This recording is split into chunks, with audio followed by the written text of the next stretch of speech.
ពេលវេលាដែលកន្លងហួសទៅបើសិនជាពុកម៉ែបងប្អូនមិនទាន់បានស្គាល់ខ្ញុំទេជំរាបសួរខ្ញុំឈ្មោះឆូវីបាសាដែលមានឈ្មោះពិតថាវ៉ុនឆូវីផ្ដើមចេញពីអ្នកសិល្បៈល្ខោនបាសាមួយរូបនាងខ្ញុំក៏បានបង្កើតឈ្មោះ Facebook និងប្រព័ន្ធផ្សព្វផ្សាយនានាថាឆូវីបាសានាងខ្ញុំកើតនៅថ្ងៃច័ន្ទទី9 ខែមីនាឆ្នាំ1998ទីកន្លែងដែលកើតពិតប្រាកដភូមិស្រែត្រៀកឃុំដំរីផុងស្រុកឆ្លងខេត្តក្រចេះនិងបច្ចុប្បន្នរស់នៅភូមិបារាយឃុំក្រយាស្រុកប្រាសាទបាឡាំងខេត្តកំពង់ធំនាកាលឆ្នាំ1998បន្ទាប់ពីខ្ញុំមានអាយុ4ខែនៅជាទារកម្ដាយរបស់ខ្ញុំបានរត់ចាក់ចេញពីប៉ាបង្កើតរបស់ខ្ញុំជាលើកទី7និងមានកូនតូច4នាក់នៅក្នុងបន្ទុកដោយសារតែប៉ារបស់ខ្ញុំគ្មានភាពទទួលខុសត្រូវក្នុងគ្រួសារនិងតែងតែលេងល្បែងស៊ីសងផឹកស្រាវាយធ្វើបាបប្រពន្ធកូនទើបម្ដាយខ្ញុំសម្រេចចិត្តចាក់ចេញដោយស្ពាយឈ្មោះជាស្ត្រីមេម៉ាយចិញ្ចឹមកូន4នាក់ម្នាក់ឯងស្ពាយភាពក្រីក្រ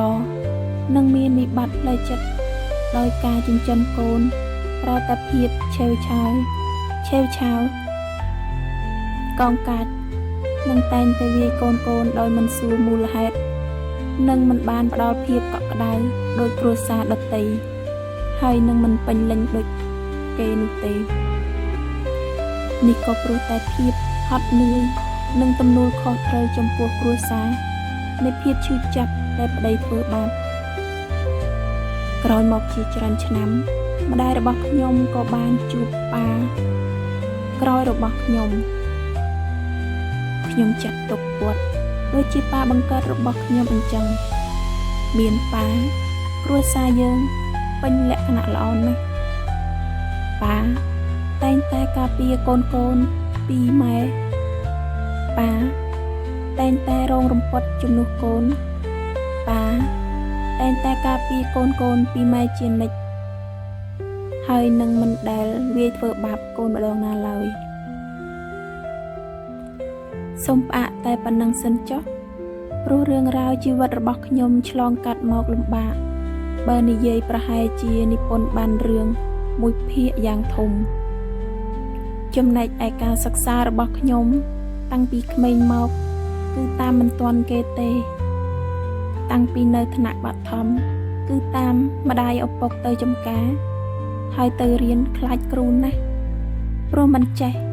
ហើយម្ដាយឪពុកខ្ញុំក៏មិនចេះអក្សរទៀតបងក៏ត្រូវចាក់ចេញ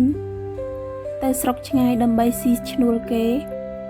ទើបមិនមានអ្នកជួយបង្រៀនបន្ថែមដល់នាងខ្ញុំពេលទំនេរខ្ញុំចូលចិត្តអានសៀវភៅនិងខំរៀនដោយខ្លួនឯងអុចចង្គៀងប្រេងកាតពេលខ្លះឆេះមុងក៏មានដែរនៅផ្ទះនៅរៀនម្នាក់ឯងគ្មានលុយទិញម្ហូបទេព្រោះតែភាពក្រីក្រពេលទំនេរក៏ទៅបាចត្រីចាប់ក្តាមតាមស្រែទុកធ្វើជាម្ហូបបន្ទាប់ពីការសិក្សាវិញពេលព្រឹកខ្ញុំទៅសាលានិងហូបបាយនៅសាលានាពេលព្រឹកពេលត្រឡប់មកវិញខ្ញុំត្រូវបង្កាត់ភ្លើងដាំបាយនិងធ្វើម្ហូបដោយខ្លួនឯង